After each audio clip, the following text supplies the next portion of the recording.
प्रिय छात्र छात्राओं, मैं डॉक्टर अनिल ठाकुर, अर्थशास्त्र विभाग, एएस कॉलेज देवघर। छात्रों, आज हम लोग बात करेंगे ग्राम विकास के संबंध में। कोविड-19 जो वैश्विक महामारी है, इसका ग्राम विकास पर क्या effect of covid on rural development. आप जानते हैं, भारत गांव का देश है। हमारी कुल आबादी का लगभग 70% लोग गांव में रहते हैं और इन गांव के विकास की बात किए बिना हमारा कुछ भी करना, कुछ भी स्वप्न देखना बेकार। गांधी जी जब भी बात करते थे विकास की, तो उनके आंखों के सामने, उनके मस्तिष्क मानस पटल पर 6.5 लाख गांव आ जाते। आज भी हमारी अर्थव्यवस्था के विकास में गांव का योगदान कम नहीं है। भले ही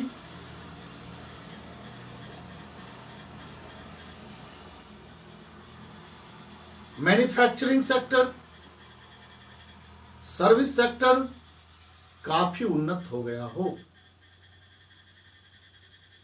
लेकिन वह गांव पर ही निर्भर करता है। आज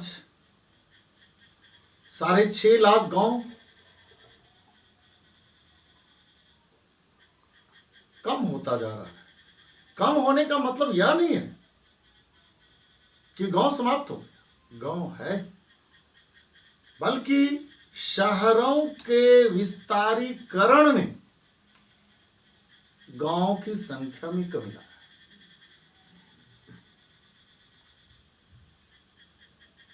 तो आज हम देखेंगे कि यह कोविड-19 जो ग्लोबल पेंडेमिक है, वैश्विक महामारी है, इसका ग्राम विकास पर क्या प्रभाव। छात्रों,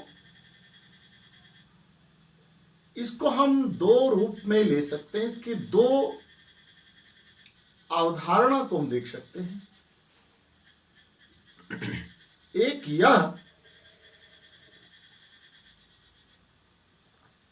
जो कोविड-19 के कारण शहरी क्षेत्र में लोग काम कर रहे थे, वे सारे तो नहीं, लेकिन उसमें से अधिकांश लोग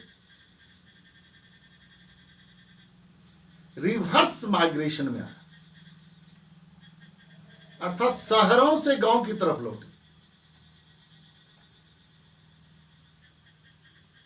और शहरों से जो वो गांव की तरफ एक बड़ी आबादी लौट रही है या लौट गई है, अब ये ग्राम विकास में एक चुनौती का काम कर। एक तो पूर्व से ही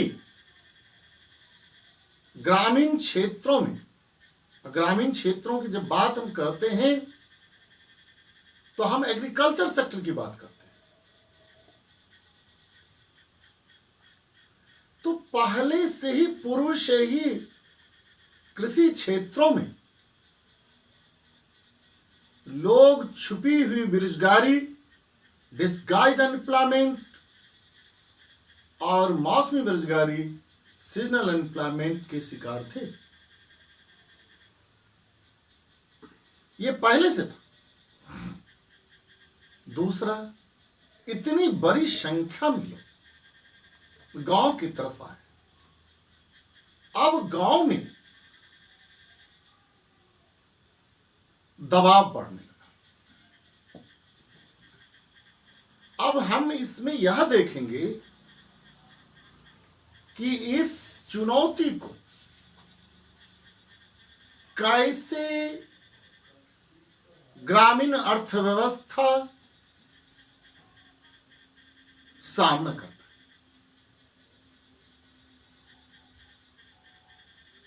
लेकिन उससे पहले हम दूसरी जो अवधारणा, दूसरी जो समस्याएं, उसको देखते हैं।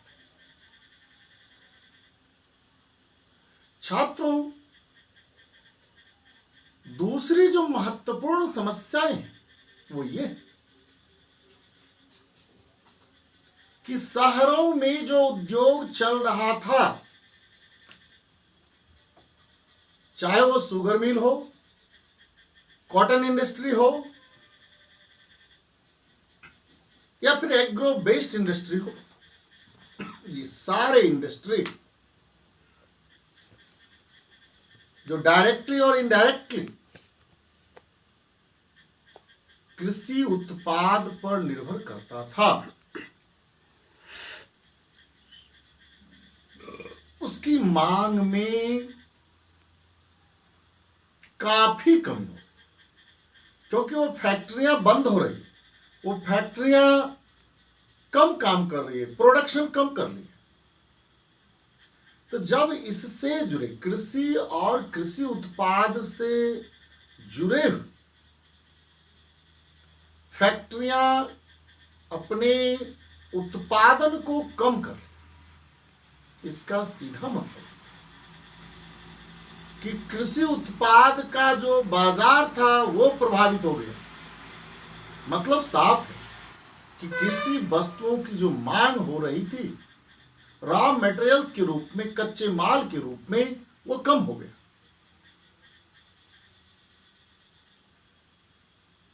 अब जब कच्चे माल के रूप में या कृषिगत जो वस्तुएं थी, उत्पाद, उसका जो मांग कम हो गया, तब वो सेल की समस्या उत्पन्न हो गई।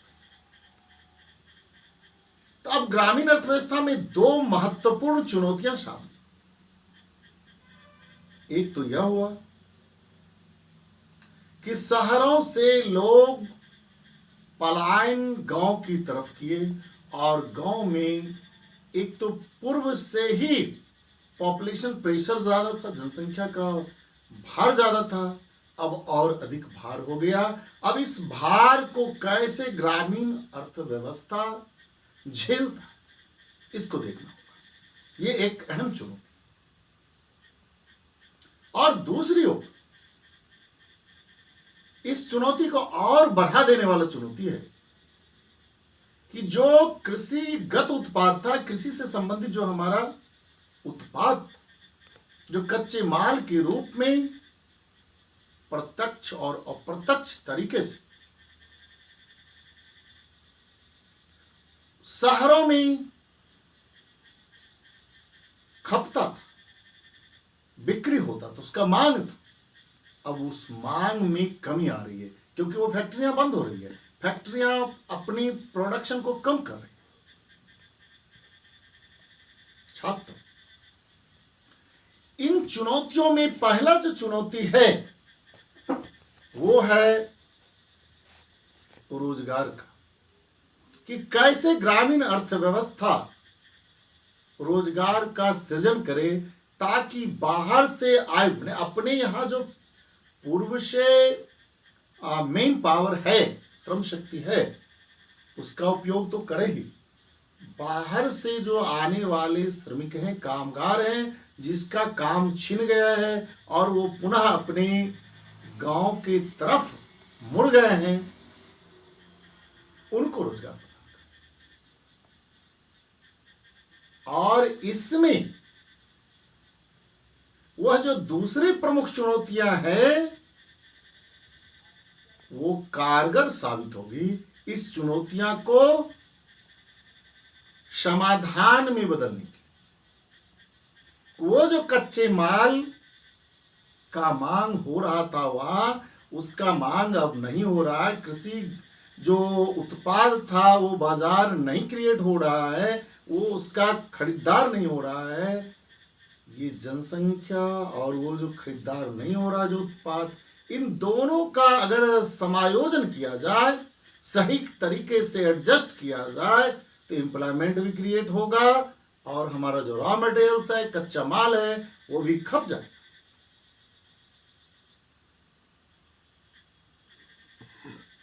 अब इसमें हमें ध्यान देना और इसमें खासकर जो हमारा पंचायती राज इंस्टीट्यूशन है, जो पंचायती राज संस्थान है, ग्राम पंचायत जिसको कहते हैं, त्रिस्तरीय ग्राम पंचायत, इसकी भी अहम भूमिका है। जो महत्वपूर्ण बिंदु कि गांव से जो हम कच्चा माल सीधा शहर को बेचते थे, अब गांव का कच्चा माल शहर नहीं जाए। जो हमारा रॉ मटेरियल्स जाता था वो रॉ मटेरियल्स नहीं जाएगा। हम प्राइमरी प्रोडक्ट नहीं रहेंगे। प्राइमरी प्रोडक्शन तो मेरा है ही, हम खुद प्राइमरी प्रोडक्ट को, प्राइमरी सेक्टर के प्रोडक्ट को कंज्यूम करेंगे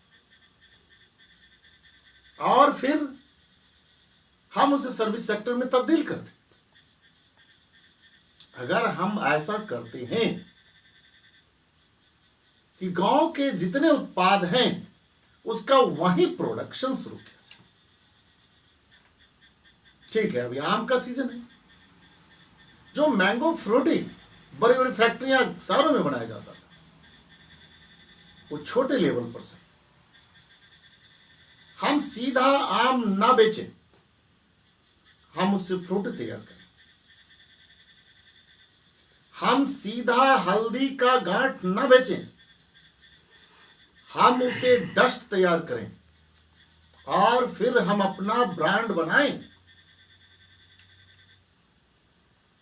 और उसको बेचें। तो अब गांव अगर ऐसा हम करते, हम सीधा मक्का नहीं बेचते, हम मक्का से स्टार्च निकालते, हम उससे फीड तैयार करते हैं, मतलब प्रोडक्ट, फिर उसका बायो प्रोडक्ट तैयार करते हैं, सब प्रोडक्ट तैयार करते हैं। तो इस तरह से अगर हम तैयार करते हैं तो एक तो कृषि उत्पाद जो हमारा बर्बाद हो रहा था वो खप जाएगा।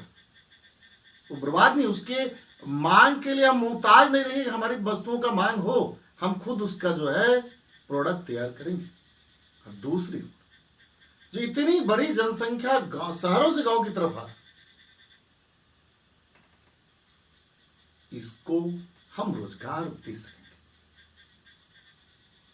अब इसमें सरकार की भी अहम भूमिका होगी। अब निर्भर करता है कि सरकार एपीजे अब्दुल कलाम की जो सपना था, जो विजन था, जो उनका मॉडल था, पूरा मॉडल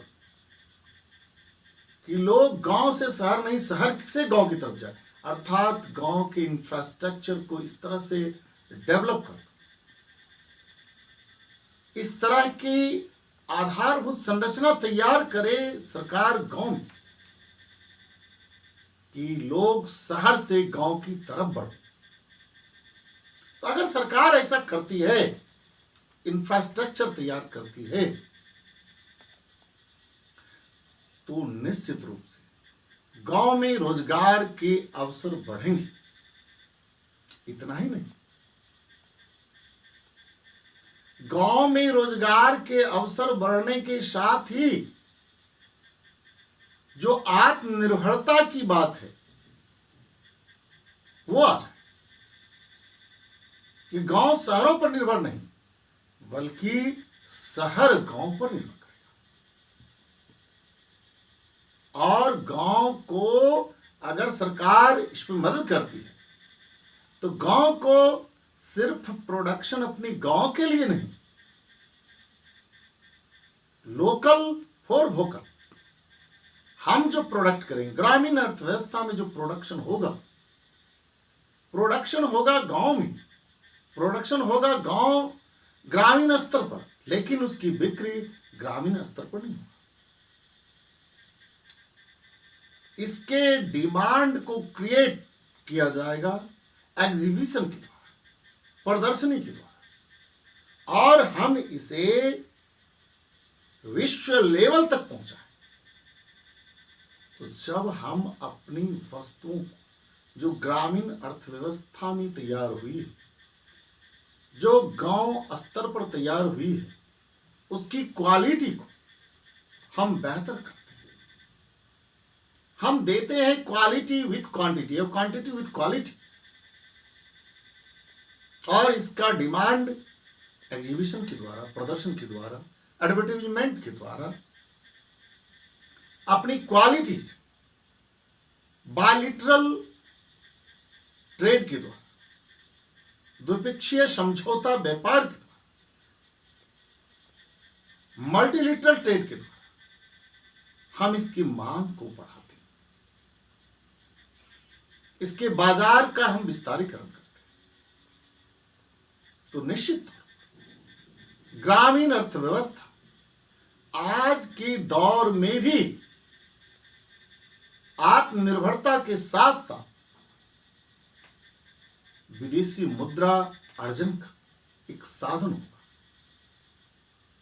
जब हमारा ग्रामीण अर्थव्यवस्था मजबूत होगा, हम आत्मनिर्भर होंगे, हम खुद के लिए तैयार तो करेंगे ही, बशर्ते हम औरों के लिए भी तैयार करें।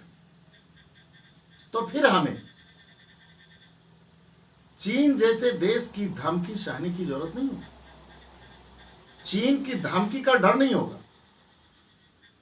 हमें यह डर नहीं होगा कि हमें वो सप्लाई नहीं करेगा तो हमें क्या होगा। तब हमें यह डर होगा कि मेरी वस्तु को खरीदेगा नहीं तो क्या होगा। अर्थात हमें अपनी वस्तुओं को दूसरे देशों में सप्लाई करने की जरूरत है। तो छात्रों, जो ग्रामीण अर्थव्यवस्था, उसका जो कोविड-19 का प्रभाव पड़ा, प्रभाव तो सच में वह गलत पड़ा है, दुष्प्रभाव कह सकते हैं कि वहां काफी संख्या में लोग पहुंच गए, बेरोजगारी बढ़ी। दूसरी ओर उसका जो उत्पाद था, शहरों में जो मांग हो रहा था, मांग में कमी आई। लेकिन अगर इसका सदुपयोग किया जाता है, अगर सही तरीके से इस अवसर का उपयोग किया जाता है, आधारभूत संरचना का विकास किया जाता है, पंचायती राज इंस्टीट्यूशन का सहयोग लिया जाता है, और सरकारी मदद सही तरीके से लाभुकों तक पहुंचाया जाए, लाभुकों तक, बेनिफिशरीज तक पहुंचे, तो निश्चित रूप से ये सारे लोग जो शहर से गांव आए हैं, वो गांव में ही टिक जाएंगे।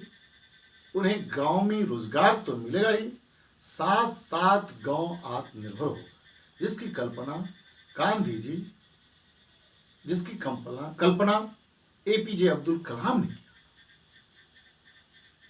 वो कल्पना साकार, वो सपना साकार, और फिर हमारा देश आत्मनिर्भर होगा, हमारी अर्थव्यवस्था मजबूत होगी, क्योंकि हमारी अर्थव्यवस्था का जो रीढ़ है, बैकबोन है, वो एग्रीकल्चर है, कृषि है, और कृषि गांव में होती है। इसलिए हमारी जो 70% लोग गांव में रहते हैं, अगर हम इस पर ध्यान दें, हम इसके विकास की बात करें, तो निश्चित रूप से हमारी अर्थव्यवस्था विकास की ओर अग्रसर होगी। धन्यवाद। अगली क्लास में फिर हम लोग मिलते हैं।